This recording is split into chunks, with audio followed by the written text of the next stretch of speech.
കേരളത്തിലെ കൊല്ലം ജില്ലയിൽ താമസിച്ചു വരുന്ന ശിവദാസന്റെ മകളാണ് 42 വയസ്സുള്ള സുചിത്ര.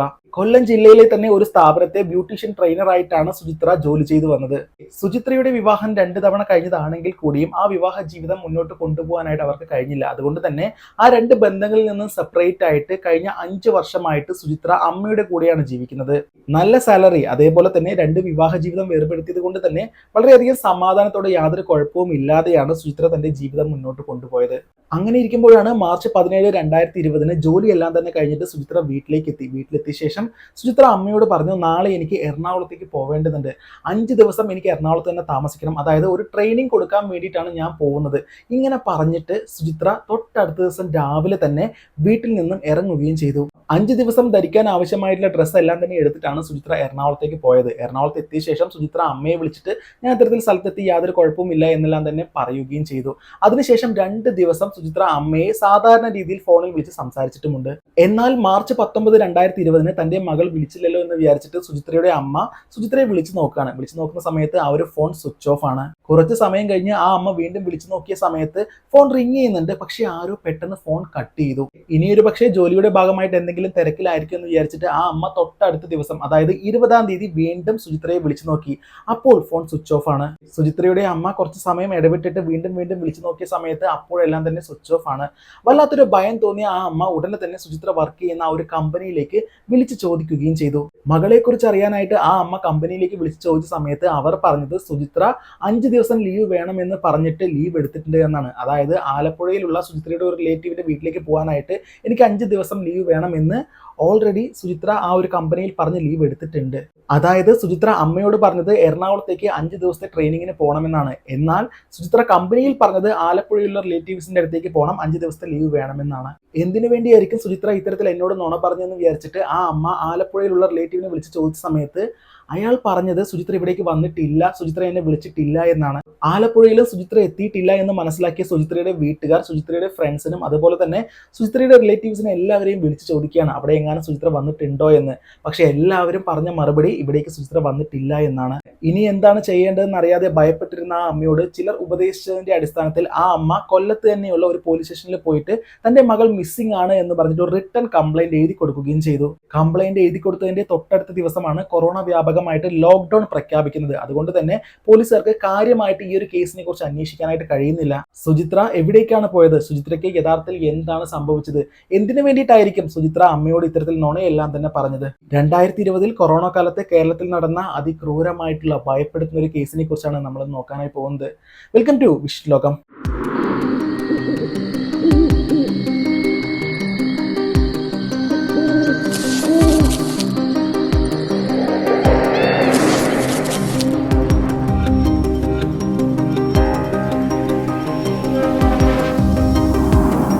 അതൊരു ലോക്ക്ഡൌൺ കാലഘട്ടമായിരുന്നെങ്കിലും പോലീസുകാർക്ക് കേസ് അന്വേഷിക്കാനായിട്ട് ഒരുപാട് പരിമിതികൾ ഉണ്ടായിരുന്നുവെങ്കിലും സുചിത്രയുടെ വീട്ടുകാർ സുചിത്ര എവിടെയാണ് പോയത് എന്നുള്ള കാര്യങ്ങളെല്ലാം തന്നെ അവർക്ക് കഴിയുന്ന രീതിയിൽ അന്വേഷിച്ചു വന്നു. ലോക്ക്ഡൌണിന്റെ തീവ്രത ഒന്ന് കുറഞ്ഞ സമയത്ത് പോലീസുകാരും വളരെയധികം കാര്യക്ഷമമായിട്ട് അന്വേഷണം തുടർന്നു. കേസ് അന്വേഷണത്തിന്റെ ആദ്യഘട്ടമായിട്ട് സുചിത്ര എവിടേക്കെല്ലാമാണ് പോയിരിക്കുന്നതെന്ന് അറിയാൻ വേണ്ടിയിട്ട് സുചിത്രയുടെ മൊബൈൽ ടവർ ലൊക്കേഷൻ പോലീസുകാർ പരിശോധിച്ചു. ഇത്തരത്തിൽ പരിശോധിച്ചതിൽ നിന്നും പാലക്കാടിലെ മണലി എന്ന് പറയുന്ന ഒരു സ്ഥലത്തെ ടവർ ലൊക്കേഷനാണ് കാണിക്കുന്നത്. സുചിത്രയുടെ മൊബൈൽ ടവർ ലൊക്കേഷൻ പാലക്കാട് കാണിച്ചത് കൊണ്ട് തന്നെ പാലക്കാട് ഭാഗത്ത് സുചിത്രയ്ക്ക് പരിചയമുള്ള ആരെങ്കിലും ഉണ്ടോ എന്ന് പോലീസുകാർ അന്വേഷിക്കുന്നു. അതുകൂടാതെ സുചിത്ര സംസാരിച്ച കോൾ റെക്കോർഡ്സും പോലീസുകാർ പരിശോധിക്കുകയാണ്. ആ ഭാഗത്തുള്ള ആരോടെങ്കിലും സുചിത്ര കൂടുതൽ നേരം സംസാരിച്ചിട്ടുണ്ടോ എന്ന് പോലീസുകാർ നിരീക്ഷിക്കുകയാണ്. അങ്ങനെ പരിശോധിച്ചതിൽ നിന്നും പ്രശാന്ത് എന്ന പേരുള്ള സുചിത്രയ്ക്ക് പരിചയമുള്ള ഒരു യുവാവിന്റെ ടവർ ലൊക്കേഷനും ആ ഒരു പാലക്കാട്ടിലെ മണലി എന്ന ഭാഗത്ത് തന്നെ കാണിക്കുന്നുണ്ട് എന്ന് പോലീസുകാർ കണ്ടുപിടിച്ചു. തുടർന്നും വളരെ ഡീപ്പായിട്ട് കോൾ റെക്കോർഡ്സ് പരിശോധിച്ച സമയത്ത് കുറച്ച് ദിവസങ്ങളായിട്ട് അല്ലെങ്കിൽ കുറച്ച് മാസങ്ങളായിട്ട് സുചിത്ര പ്രശാന്തമായിട്ട് സംസാരിക്കാറുണ്ടെന്ന് പോലീസുകാർക്ക് മനസ്സിലായി. അത് കുറച്ച് സമയമൊന്നും അല്ല, ഒരുപാട് നേരം ഇവർ രണ്ടുപേരും പരസ്പരം അങ്ങോട്ടും ഇങ്ങോട്ടും സംസാരിക്കാറുണ്ട്. അതുമാത്രമല്ലാതെ സുചിത്ര വീട്ടിൽ നിന്നും ഇറങ്ങിയ ശേഷം 2 ദിവസം സുചിത്ര അമ്മയെ വിളിച്ച് സംസാരിച്ചിട്ടുണ്ടായിരുന്നു. ആ ഒരു സമയത്ത് സുചിത്രയുടെ ടവർ ലൊക്കേഷൻ എന്ന് പറയുന്നത് പാലക്കാടാണ്. സുചിത്രയുടെ ടവർ ലൊക്കേഷൻ കാണിക്കുന്ന അതേ സ്ഥലത്ത് തന്നെ പ്രശാന്തിന്റെയും ടവർ ലൊക്കേഷൻ കാണിച്ചിട്ടുണ്ടായിരുന്നു. ഇതെല്ലാം പോലീസുകാർ മനസ്സിലാക്കിയത് കൊണ്ട് തന്നെ പോലീസുകാർക്ക് പ്രശാന്തിനെ സംശയം തോന്നുകയാണ്. ഇനി ഒട്ടും വൈകിക്കാൻ പാടില്ല എന്ന് വിചാരിച്ചിട്ട് പാലക്കാടുള്ള പ്രശാന്തിന്റെ വീട്ടിലേക്ക് പോലീസുകാർ പോവുകയും അവിടെ നിന്ന് പ്രശാന്തിനെ അറസ്റ്റ് ചെയ്ത് കസ്റ്റഡിയിൽ എടുക്കുകയും ചെയ്തു. പ്രശാന്തിനെ കസ്റ്റഡിയിൽ എടുത്ത ശേഷം സുചിത്രയുടെ മിസ്സിംഗ് കേസുമായി ബന്ധപ്പെട്ട് പ്രശാന്തിനോട് ചോദിച്ച സമയത്ത് പ്രശാന്ത് പറയുന്നത്, എനിക്ക് സുചിത്രയെ ജസ്റ്റ് ഒരു പരിചയം മാത്രമേ ഉള്ളൂ, ഞങ്ങൾ തമ്മിൽ അങ്ങനെ വിളിക്കാറില്ല, എനിക്ക് എന്താണെന്ന് അറിയില്ല തുടങ്ങിയ കാര്യങ്ങളാണ് പ്രശാന്ത് ആദ്യം പോലീസുകാരോട് പറഞ്ഞത്. അങ്ങനെ മറ്റു വഴിയൊന്നും ഇല്ലാതെ പോലീസുകാരുടെ രീതിയിൽ ചോദ്യം ചെയ്ത സമയത്ത് എന്താണ് സംഭവിച്ചത് എന്നുള്ള കാര്യങ്ങളെല്ലാം തന്നെ പ്രശാന്ത് പോലീസുകാരോട് പറഞ്ഞു കൊടുത്തു. പ്രശാന്ത് പോലീസുകാർക്ക് പറഞ്ഞു കൊടുത്ത കാര്യങ്ങളെല്ലാം തന്നെ കേട്ടപ്പോൾ പോലീസുകാർ തന്നെ സ്തംഭിച്ചു പോയി. അതായത് ഒരു മിസ്സിംഗ് കേസ് അന്വേഷിക്കുകയാണ് എന്നൊരു മനോഭാവത്തോടു കൂടിയാണ് പോലീസുകാർ ഈ ഒരു കേസ് അന്വേഷിച്ചത്. പക്ഷേ എല്ലാം കഴിഞ്ഞ് അവസാനം എത്തിയപ്പോഴാണ് പോലീസുകാർക്ക് ഒരു കാര്യം മനസ്സിലായത്, ഇവിടെ നടന്നിരിക്കുന്നത് ഒരു ക്രൂര കൊലപാതകമാണെന്ന്. കോഴിക്കോട് ജനിച്ച 32 വയസ്സുള്ള പ്രശാന്തിന്റെ വിവാഹം കഴിഞ്ഞതാണ്. ആ വിവാഹത്തിൽ പ്രശാന്തിന് മക്കളുമുണ്ട്. മ്യൂസിക് ടീച്ചറായിട്ടാണ് പ്രശാന്ത് ജോലി ചെയ്തിരുന്നത്. പ്രശാന്ത് തന്റെ വിവാഹത്തിന് ശേഷം പാലക്കാട് ഒരു വീട് വാടകയ്ക്കെടുത്ത് തന്റെ ഭാര്യയുടെയും മക്കളുടെയും കൂടെ വളരെയധികം സന്തോഷത്തോടു കൂടി തന്നെയാണ് ജീവിച്ചു വന്നിരുന്നത്. പ്രശാന്തിന്റെ ഭാര്യയുടെ സ്ഥലം എന്ന് പറയുന്നത് കൊല്ലം ജില്ലയാണ്. അതായത് മരിച്ചുപോയ സുചിത്രയുടെ ഫ്രണ്ടാണ് പ്രശാന്തിന്റെ ഭാര്യ. എന്തിനേറെ പറയുന്നു, പ്രശാന്തിന്റെയും ഭാര്യയുടെയും ആ ഒരു വിവാഹ സമയത്ത് സുചിത്രയും ആ ഒരു വിവാഹത്തിൽ പങ്കെടുത്തിട്ടുണ്ട്. അങ്ങനെ 2018 പ്രശാന്തിന്റെ ഭാര്യ ജനിച്ച കൊല്ലം ജില്ലയിൽ അവർക്കൊരു ഫംഗ്ഷൻ വരികയാണ്. ആ ഒരു ഫംഗ്ഷന് അവർക്ക് രണ്ടുപേർക്കും പോവേണ്ടതുണ്ട്. അങ്ങനെ പ്രശാന്തും ഭാര്യയും മക്കളും എല്ലാം തന്നെ ആ ഒരു ഫംഗ്ഷന് പോയി. ആ ഒരു ഫംഗ്ഷന് സുചിത്രയും എത്തിയിട്ടുണ്ടായിരുന്നു. ആ സമയത്ത് സുചിത്ര തന്റെ 2 വിവാഹവും വേണ്ട എന്ന് വെച്ച ശേഷം അമ്മയുടെ കൂടെ ജീവിച്ചു വരികയായിരുന്നു. തുടർന്ന് ആ ഒരു ഫംഗ്ഷനിൽ വെച്ചിട്ടാണ് പ്രശാന്തും സുചിത്രയും കണ്ടുമുട്ടുന്നതും കൂടുതലായിട്ട് സംസാരിക്കുന്നതും. രണ്ടുപേരും തമ്മിൽ 10 വയസ്സിന്റെ വ്യത്യാസമുണ്ട്. ആദ്യം കണ്ട് സംസാരിക്കുന്ന സമയത്ത് വളരെ സാധാരണ രീതിയിൽ തന്നെയാണ് പരസ്പരം അങ്ങോട്ടും ഇങ്ങോട്ടും സംസാരിച്ചിട്ടുണ്ടായിരുന്നത്. എന്നാൽ ആ ഒരു ഫംഗ്ഷൻ കഴിഞ്ഞ ശേഷം പ്രശാന്ത് ഇത്തരത്തിൽ തന്റെ ഭാര്യയെയും മക്കളെയും കൂട്ടിയിട്ട് പാലക്കാടിലെ വീട്ടിലേക്ക് വരികയും ഇതേപോലെ തന്നെ സുചിത്ര തന്റെ അമ്മയുടെ വീട്ടിലേക്ക് പോവുകയും ചെയ്തു. വീട്ടിലെത്തിയ ശേഷം പ്രശാന്ത് ഫേസ്ബുക്ക് വഴി സുചിത്രയ്ക്ക് മെസ്സേജ് അയക്കാനായിട്ട് തുടങ്ങി. പ്രശാന്ത് അയച്ച ആ ഒരു മെസ്സേജിന് സുചിത്ര റീപ്ലൈ കൊടുക്കുകയും ചെയ്തു. ആദ്യമെല്ലാം തന്നെ ഒരു നോർമൽ കോൺവെർസേഷൻ രീതിയിലാണ് അവരുടെ ചാറ്റിംഗ് മുന്നോട്ട് പോയിട്ടുണ്ടായിരുന്നത്. പതിയെ അതൊരു ഫ്രണ്ട്ഷിപ്പ് രീതിയിലും പിന്നീട് അങ്ങോട്ട് എത്താൻ പാടില്ലാത്ത അവിഹിതത്തിന്റെ രീതിയിലേക്കും എത്തി. പരസ്പരം മൊബൈൽ നമ്പറുകൾ കൈമാറിയിട്ട് ഫോൺ വിളിയും ചാറ്റിങ്ങും എല്ലാം തന്നെ തുടർന്നു കൊണ്ടേയിരുന്നു. പ്രശാന്ത് തന്റെ ഭാര്യ അറിയാതെ വളരെയധികം സീക്രട്ടായിട്ടാണ് ഈ ഒരു ബന്ധം കൊണ്ടുപോയിട്ടുണ്ടായിരുന്നത്. അങ്ങനെ പോകെ എന്തിനേറെ പറയുന്നു, രണ്ടുപേരും തമ്മിൽ ശാരീരിക ബന്ധം വരെയായി. പരസ്പരം പല സ്ഥലങ്ങളിലും പോയിട്ട് റൂം എടുത്തിട്ട് രണ്ടുപേരും വളരെയധികം സന്തോഷത്തോടെ ജീവിതം മുന്നോട്ട് കൊണ്ടുപോകാനായി തുടങ്ങി. ഇവർ തമ്മിൽ ശാരീരിക ബന്ധം മാത്രമല്ലാട്ടോ ഉണ്ടായിരുന്നത്, പണം മേടിക്കലും കൊടുക്കലും എല്ലാം തന്നെ ഉണ്ടായിരുന്നു.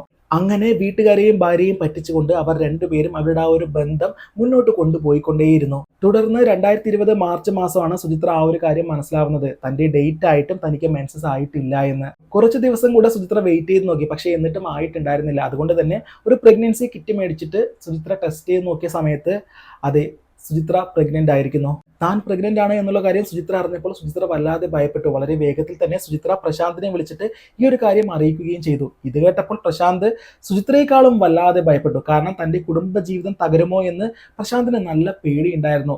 എങ്ങനെയെങ്കിലും ഈ കുഞ്ഞിനെ ഒഴിവാക്കാനായിട്ട് പ്രശാന്ത് സുചിത്രയോട് പറഞ്ഞു. അതായത് പ്രശാന്തിന് സുചിത്രയുടെ പണവും ശരീരവും മാത്രമാണ് വേണ്ടിയിരുന്നത്. എന്നാൽ സുചിത്രയ്ക്ക് അങ്ങനെ ആയിരുന്നില്ല. പ്രശാന്തിൽ നിന്നും ഒരു കുഞ്ഞ് തനിക്ക് വേണമെന്ന് സുചിത്രയ്ക്ക് ആഗ്രഹമുണ്ടായിരുന്നു.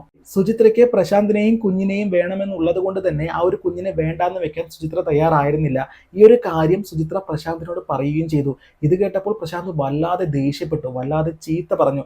അതായത് എനിക്കൊരിക്കലും നിന്നെ വിവാഹം കഴിക്കാനായിട്ട് കഴിയില്ല, അത് മാത്രമല്ലാതെ എൻ്റെ കുഞ്ഞിനെ നീ ഒരിക്കലും പ്രസവിക്കേണ്ട എന്നെല്ലാം തന്നെ പറഞ്ഞിട്ട് അവർ രണ്ടുപേരും തമ്മിൽ വലിയ രീതിയിലുള്ള ഒരു വാക്കുതർക്കങ്ങൾ ഉണ്ടായി. തുടർന്ന് അങ്ങോട്ടുള്ള ദിവസങ്ങളെല്ലാം തന്നെ ഇവർ രണ്ടുപേരും തമ്മിൽ വാക്കുതർക്കങ്ങൾ തന്നെയായിരുന്നു. അങ്ങനെ ഒരു ദിവസം സുചിത്ര പ്രശാന്തിനോട് പറഞ്ഞു, നീ നിന്റെ ഭാര്യയെ വേഗം കൊല്ലം ജില്ലയിലേക്ക്, അതായത് നാട്ടിലേക്ക് അയക്ക്, എനിക്ക് നിന്നെ നേരിൽ വന്ന് കണ്ടിട്ട് കുറച്ച് കാര്യങ്ങൾ പറയാനുണ്ട് എന്ന്.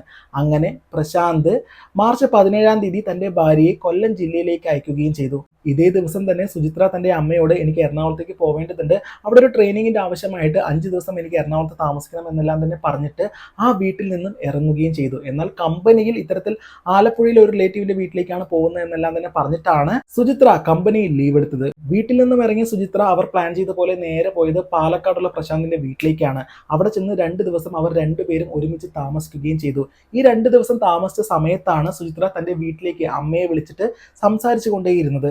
എന്നാൽ 2 ദിവസത്തിന് ശേഷം അവർ രണ്ടുപേരും തമ്മിൽ വീണ്ടും വാക്കുതർക്കങ്ങൾ ഉണ്ടായി.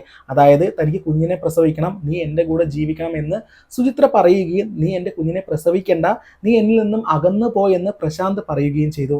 ഇതേ സമയത്ത് ഇവർ തമ്മിൽ മറ്റൊരു കാര്യത്തിന്റെ പേരിലും വാക്കുതർക്കം ഉണ്ടായി. ഉണ്ടായിരുന്നു കേട്ടോ. അതായത് പ്രശാന്തിന് സുചിത്ര 2.5 ലക്ഷം രൂപയോളം കടമായിട്ട് കൊടുത്തിട്ടുണ്ടായിരുന്നു. ആ ഒരു പണം പ്രശാന്ത് തിരികെ കൊടുത്തിട്ടും ഉണ്ടായിരുന്നില്ല.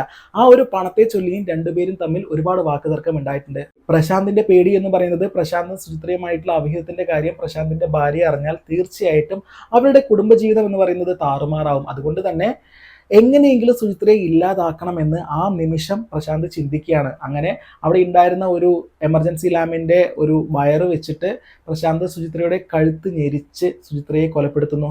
യഥാർത്ഥത്തിൽ പ്രശാന്ത് അവർ തമ്മിൽ ഉണ്ടായ വാക്കുതർക്കത്തിന്റെ പേരിൽ പെട്ടെന്ന് തോന്നിയ ദേഷ്യത്തിന്റെ പുറത്ത് സുചിത്രയെ കൊലപ്പെടുത്തിയതല്ല, അതായത് കൊലപ്പെടുത്തണം എന്ന് തന്നെയുള്ള ഇന്റൻഷനോടുകൂടി തന്നെയാണ് അയാൾ അത് ചെയ്തിട്ടുണ്ടായിരുന്നത്. എന്തായാലും സുചിത്രയുടെ ശരീരത്തിൽ നിന്ന് ജീവൻ പോയി എന്ന് ഉറപ്പാക്കിയ ശേഷം പ്രശാന്ത് ആ ഒരു ബോഡി എങ്ങനെയെങ്കിലും മറവ് ചെയ്യണമെന്ന് ആലോചിക്കുകയാണ്. അതായത് ബോഡി മറവ് ചെയ്യാനായിട്ട് എങ്ങനെയൊക്കെ ആലോചിച്ചിട്ടും പ്രശാന്തിന് യാതൊരു വഴിയും കാണുന്നില്ല. അതുകൊണ്ട് തന്നെ ആ ശരീരത്തിന്റെ ഓരോരോ ഭാഗങ്ങൾ കട്ട് ചെയ്തിട്ട് അത് മറവ് ചെയ്യാം, അത് കത്തിച്ച് കളയാമെന്നാണ് പ്രശാന്ത് തീരുമാനിച്ചത്. ആ ഒരു തീരുമാനത്തിന്റെ അടിസ്ഥാനത്തിൽ പ്രശാന്ത് സുചിത്രയുടെ 2 കാലുകളും വെട്ടിയെടുത്ത ശേഷം അത് രണ്ടും കത്തിച്ചിട്ട് അത് മറവ് ചെയ്യാമെന്ന് തീരുമാനിച്ചു. പക്ഷേ അതിന് ഒരുപാട് തടസ്സങ്ങൾ ഉണ്ടായിരുന്നു. അതുകൊണ്ട് തന്നെ പകുതി കത്തിയ ആ ഒരു കാലിന്റെ ഭാഗവും തിരികെ വീട്ടിനുള്ളിലേക്ക് തന്നെ എടുത്തുകൊണ്ട് വന്നിട്ട് ആ ഒരു വീടിനോട് ചേർന്ന് കിടക്കുന്ന ഒരു വേസ്റ്റ് എല്ലാം തന്നെ കൂട്ടിയിട്ടുള്ള ഒരു ഭാഗത്ത് ചെറിയൊരു കുഴി എടുത്തിട്ട് ആ 2 കാലും അവിടെ കുഴിച്ചിട്ടു. അതിനുശേഷം ശരീരത്തിന്റെ ബാക്കിയുള്ള ഭാഗവും ആ ഒരു വീടിന് ചുറ്റുമുള്ള പുല്ലെല്ലാം തന്നെ നിറഞ്ഞു നിൽക്കുന്ന ആ ഒരു ഭാഗത്ത് കുഴിയെടുത്തിട്ട് അവിടെ കുഴിച്ചു മൂടുകയും ചെയ്തു. തിരികെ വീട്ടിലേക്ക് വന്നിട്ട് ഇത്തരത്തിൽ ചോരപ്പാടുകളും രക്തക്കറകളെല്ലാം തന്നെ കഴുകി വൃത്തിയാക്കി. ഒന്നും സംഭവിക്കാത്തതുപോലെ പ്രശാന്ത് ആ വീട്ടിലിരുന്നു. ഈ കാര്യങ്ങളെല്ലാം തന്നെ ചെയ്ത ശേഷം പ്രശാന്ത് 2 ദിവസത്തോളം ആ വീട്ടിൽ തന്നെ താമസിച്ചിട്ടുണ്ടായിരുന്നു. ഈ 2 ദിവസത്തിന് ശേഷമാണ് പ്രശാന്ത് കൊല്ലം ജില്ലയിലേക്ക് പോയിട്ട് തന്റെ ഭാര്യയെയും മക്കളെയും തിരികെ ഈ വീട്ടിലേക്ക് കൂട്ടിക്കൊണ്ടു വന്നത്. സുചിത്രയുടെ ശരീരം മറവ് ചെയ്യുന്നതിനിടയിൽ എപ്പോഴോ ആണ് ഇത്തരത്തിൽ സുചിത്രയുടെ അമ്മ സുചിത്രയുടെ ഫോണിലേക്ക് വിളിക്കുന്നതും ആ ഒരു ഫോൺ റിങ് ചെയ്ത ശേഷം വളരെ പെട്ടെന്ന് തന്നെ പ്രശാന്ത് ആ ഒരു ഫോൺ കട്ട് ചെയ്തിട്ട് ആ ഫോൺ സ്വിച്ച് ഓഫ് ചെയ്ത് വെക്കുന്നതും. ഒന്ന് ആലോചിച്ച് നോക്കിയില്ലേ, സുചിത്രയുടെ അമ്മ അവിടെ ഫോണിൽ വിളിച്ചുകൊണ്ടിരിക്കുക, ഇവിടെ സുചിത്രയുടെ ശരീരം വെട്ടി തുണ്ടാക്കിയിട്ട് കുഴിച്ചു മൂടിക്കൊണ്ടിരിക്കുക. എന്തായാലും സുചിത്രയുടെ ഫോണും ബാഗും സാധനങ്ങളെല്ലാം തന്നെ മറ്റൊരു കുഴിയെടുത്തിട്ട് അയാൾ അവിടെ അതും കുഴിച്ചിട്ടു. എന്താണ് സുചിത്രയ്ക്ക് സംഭവിച്ചത് തുടങ്ങിയ കാര്യങ്ങളെല്ലാം തന്നെ പ്രശാന്ത് പോലീസുകാരോട് പറഞ്ഞു കൊടുത്ത ശേഷം പോലീസുകാർ പ്രശാന്തിനെയും കൂട്ടിയിട്ട് പ്രശാന്തിന്റെ വീട്ടിലേക്ക് എത്തിയിട്ട് എവിടെയാണ് കുഴിച്ചിട്ടത്, അത് നീ ഇത്തരത്തിൽ കാണിച്ചത് എന്നെല്ലാം പറഞ്ഞിട്ട് അവിടെ എല്ലാം തന്നെ കുഴിച്ചു നോക്കിയ സമയത്ത് അവിടെ സുചിത്രയുടെ ശരീരഭാഗങ്ങളെല്ലാം തന്നെ ഉണ്ടായിരുന്നു. തുടർന്ന് എന്താണ് നീ ചെയ്തതെന്ന് റീക്രിയേറ്റ് ചെയ്ത് കാണിക്കാനും പോലീസുകാർ പ്രശാന്തിനോട് ആവശ്യപ്പെട്ടിട്ടുണ്ടായിരുന്നു. അയാൾ ആ വീട്ടിൽ വെച്ച് എന്താണ് താനെന്ന് സുചിത്രയെ ചെയ്തതെന്ന് പോലീസുകാർക്ക് മുമ്പിൽ റീക്രിയേറ്റ് ചെയ്ത് കാണിക്കുകയും ചെയ്തു. സുചിത്രയുടെ ശരീരഭാഗം എല്ലാം തന്നെ മണ്ണിൽ നിന്നും വീണ്ടെടുത്തിട്ട് പോലീസുകാർ അത് പോസ്റ്റ്മോർട്ടം ചെയ്യാനായിട്ട് അയച്ചു. പോസ്റ്റ്മോർട്ടത്തിന് ശേഷം ആ ശരീരത്തിന്റെ ഭാഗങ്ങൾ ബന്ധുക്കൾക്ക് ഇത്തരത്തിൽ അടക്കം ചെയ്യാനായിട്ട് വിട്ടുകൊടുക്കുകയും ചെയ്തു. പ്രശാന്താണ് ഈ കാര്യങ്ങളെല്ലാം തന്നെ ചെയ്തതെന്ന് യഥാർത്ഥത്തിൽ ന്യൂസ് വെളിയിൽ വന്ന സമയത്ത് പ്രശാന്തിന്റെ വീട്ടുകാർക്കും അതുപോലെ തന്നെ സുചിത്രയുടെ വീട്ടുകാർക്കും ഇത് വിശ്വസിക്കാനേ കഴിഞ്ഞിട്ടുണ്ടായിരുന്നില്ല. കാരണം അത്രയ്ക്കും സീക്രട്ട് ആയിട്ടാണ് അവരവരുടെ ഈ ഒരു ബന്ധം കൊണ്ടുപോയിട്ടുണ്ടായിരുന്നത്. അതുമാത്രമല്ലാതെ പ്രശാന്ത് എന്ന് പറയുന്ന വ്യക്തി പൊതുവെ വെളിയിൽ വളരെ നല്ലൊരു വ്യക്തിയായിട്ടാണ് ഉണ്ടായിരുന്നത്. അതായത് ഇത്രയും വലിയൊരു ക്രൂരത ചെയ്യാനുള്ള മനസ്സൊന്നും അയാൾക്ക് ഉണ്ട് എന്ന് ആർക്കും വിശ്വസിക്കാനായിട്ട് കഴിഞ്ഞിട്ടുണ്ടായിരുന്നില്ല. എന്തായാലും പോലീസുകാർ പ്രശാന്തിനെതിരായിട്ടുള്ള എല്ലാ തെളിവുകളും തയ്യാറാക്കിയിട്ട് ചാർജ് ഷീറ്റ് കോടതിയിൽ സമർപ്പിച്ചു. കോടതി പ്രശാന്തിനുള്ള ശിക്ഷ വിധിക്കുകയും ചെയ്തു. ജീവപര്യന്തം ശിക്ഷയാണ് കോടതി പ്രശാന്തിന് വിധിച്ചത്. ഈ കേസുമായി ബന്ധപ്പെട്ട് എനിക്കൊരു കാര്യം പറയാനുള്ളത്, വിവാഹം കഴിഞ്ഞ് നിൽക്കുന്ന സ്ത്രീകൾ അതല്ലെങ്കിൽ വിവാഹം കഴിഞ്ഞ് ഡിവോഴ്സായി നിൽക്കുന്ന സ്ത്രീകളോട് മറ്റൊരു സ്ട്രേഞ്ച് ആയിട്ടുള്ള ഒരു പുരുഷൻ ഒരു അട്രാക്ഷൻ അല്ലെങ്കിൽ ഒരു താല്പര്യം കാണിക്കുകയാണെങ്കിൽ തീർച്ചയായിട്ടും നിങ്ങളൊരു കാര്യം മനസ്സിലാക്കണം. എന്താണെന്ന് വെച്ചാൽ ഒരിക്കലും നിങ്ങളോടുള്ള പ്രണയം കൊണ്ടല്ല, നിങ്ങളോടുള്ള ഒരു ഇഷ്ടം കൊണ്ടല്ല, ഒന്നുമില്ലെങ്കിൽ നിങ്ങളുടെ ശരീരത്തെ കൊതിച്ചിട്ടായിരിക്കും, അതല്ലെങ്കിൽ നിങ്ങളുടെ കയ്യിലുള്ള പണത്തെ കൊതിച്ചിട്ടായിരിക്കും. ഒരു 99% ഇത് തന്നെയായിരിക്കും. 1% മറ്റോ ഈ പ്രണയവും സ്നേഹവും ഒക്കെ ഉണ്ടാവുള്ളൂ. അപ്പോൾ ഏതൊരു വ്യക്തിയെയും ജീവിതത്തിലേക്ക് അടുപ്പിക്കുന്ന സമയത്ത് അവൻ എന്തിനു വേണ്ടിയിട്ടാണ് എന്നെ അരികിലേക്ക് വരുന്നത്, എന്തിനു വേണ്ടിയിട്ടാണ് എന്നോട് താല്പര്യം കാണിക്കുന്നത് തുടങ്ങിയ കാര്യങ്ങളെല്ലാം തന്നെ മുൻകൂട്ടി മനസ്സിലാക്കുക, മുൻകൂട്ടി തിരിച്ചറിയുക. അപ്പോൾ ഈ കേസുമായി ബന്ധപ്പെട്ട് നിങ്ങളുടെ അഭിപ്രായം എന്താണെന്ന് കമന്റ് ബോക്സിൽ അറിയിക്കുക. മറ്റൊരു വീഡിയോ ആയിട്ട് വീണ്ടും കാണാം. ബൈ.